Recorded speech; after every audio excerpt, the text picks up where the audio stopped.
Hello students. We're going to talk about how to translate your paper into a poster. So you're still in the first couple stages of writing your literature review papers, but I want you to have some idea and a few resources on how to turn that into a poster, so you can come and re-refer to this video in the future, but it gives you an idea of essentially what you're looking at. The paper is the main project for the class. The poster is useful, is a very useful project, but the main thing to finish is the paper first. So let's talk about it. One of the great things about posters is that most research conferences have a poster session.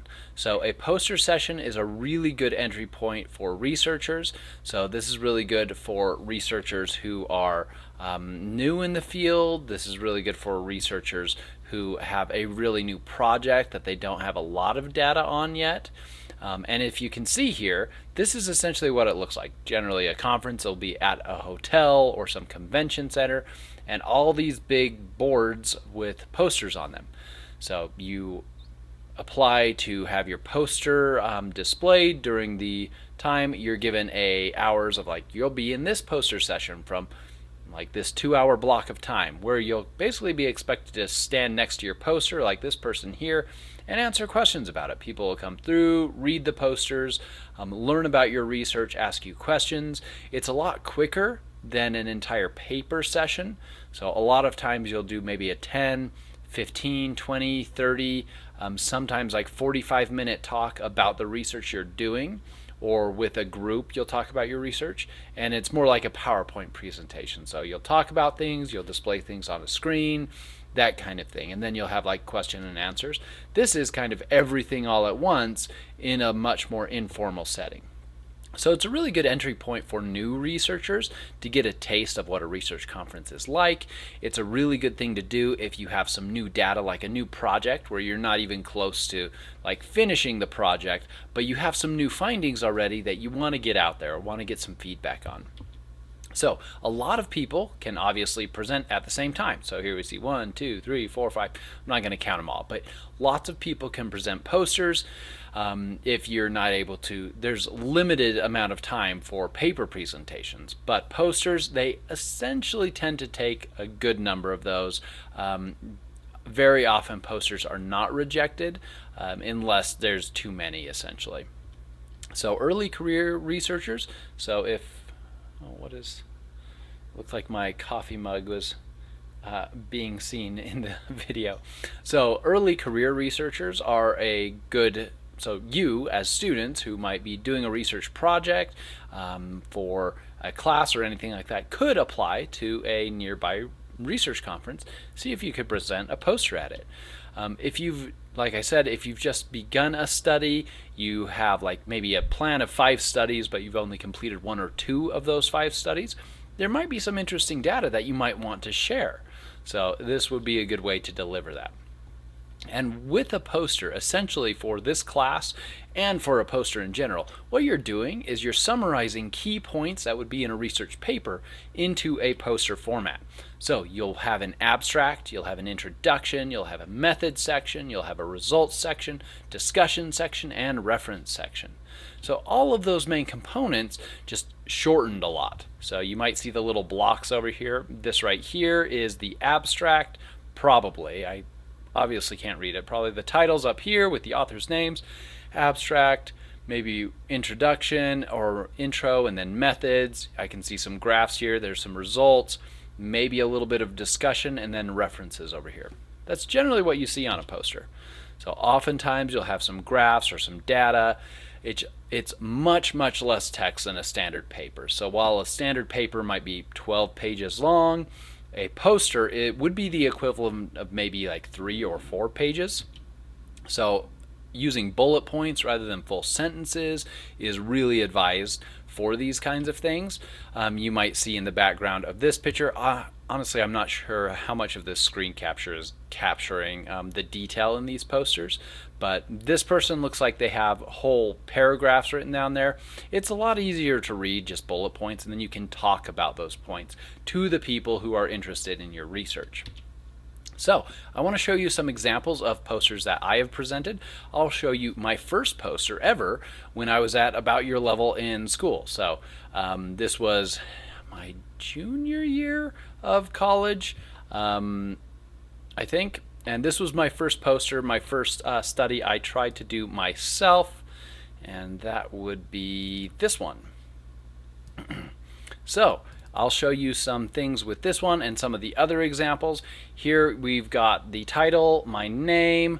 Actually, this is a redone one that I presented at a conference for heroism, so it's not actually as rough as the original first poster I did. So this is actually a poster I did a few years into researching when I knew a little bit better about how to make a good poster. So, but it is really similar to the first one. So here I've got some background research on heroes. I have the methods just described kind of in bullet point format, how I determine what's heroic action, some pictures of the room setup, and then a graph of the results, some examples of what I actually said to the people to see if they would act heroically or not, then a little bit of discussion points. So, and then my references is really small, and that's fine. You'll often see the references kind of like packed in really tight and really small in a poster. So that's an example of one of the first posters I ever created. So let's look at another example here. What was the next one? I was planning on the purpose scale poster. So this one I made a little bit after that one. You can see some of my coloring schemes are the same basic format. And you can see here I've got maybe too much text in some of these places, but it's less than this first example here. Right? Maybe a little clearer, a little easier to read. I've got some hypotheses here, some stats printout. So this was another example of a poster. I have some different colors, although if I did it again I probably would use a darker teal than this because that's a little hard for some people to read. So with this was a poster I presented at, was it an APA conference or was it Western Psychology Association? I don't remember where I presented that at actually. And then I have something I presented relatively recently. It's actually what my dissertation started being built off of very early on, that later I did lots more studies. So for this one you can see it's a lot more clear. It looks a lot less messy. There are more colors, there are more infographics, there is more visual things here. This was basically the results for an early version of what ended up becoming the intended heroic behavior scale. So it was very different at this point than it is now. But with this you can see not like this content would probably fit on 3 or 4 pages worth of content. So we've got an introduction, hypotheses, my references are over here because it didn't really fit, discussion over here, next steps, a lot of methods and results. So hopefully you can see here a couple examples of research posters. So I would stand in front of this poster, people would walk by, ask about the research, I would answer them with the bullet points. It's hopefully quick enough that they can read it in a couple minutes. So this is one really quick way to get research across to people. So obviously for your literature review, you're not going to have data, you're not going to have a methods results section, but I do want you to get some experience with creating a poster. So the poster part of the assignment for your literature review is basically to condense your whole big paper down into a poster for presentation. So I will close these so I am not confused by them, but there are a couple examples. There's some positives, some negatives with those. And now I want to show you a couple drafts that I have saved on Canvas for you to use as well. So I'll show you where that is on Canvas. If I didn't close Canvas, I think I may have. Course module, so week 9. Here we've got the poster rough draft and the proposed literature review poster example. Those are the posters, the drafts that you can use and download. All right, so I just opened them up in two different screens, so you can't see my face anymore, but you can see both posters. So these are drafts that are saved on Canvas so that if you want to, you can use this as a starting point. So these are editable. You can put your own information in here. For example, this one is pretty well focused on a lit review. So there's not a results here really. But with this, you can kind of use this format. It's very basic, but you can use this as a starting point, or you can start and create your own based on some of the examples you see. There's templates in different places, but oftentimes I'll use something like a PowerPoint editor or Google Slides or something like that. It's really funny, my coffee mug is activating even through the green screen today. So this will give you some sense of where to start with these posters. Oh, I guess I also had it in the slides, but there they are in the slides. You can see some differences here to the ones I uploaded. Basically, change them around, make them yours, make them be based on your paper. So some general rules of thumb I want to go through, and definitely go to these two websites. There's some recommendations from the APA as well as Purdue OWL, so the online writing lab at Purdue, on how to do a good APA poster. Some of the main things I want to share are make the text a lot larger than you think it needs to be. So in an actual poster setting, you're probably going to have people reading this from 6 or more feet away.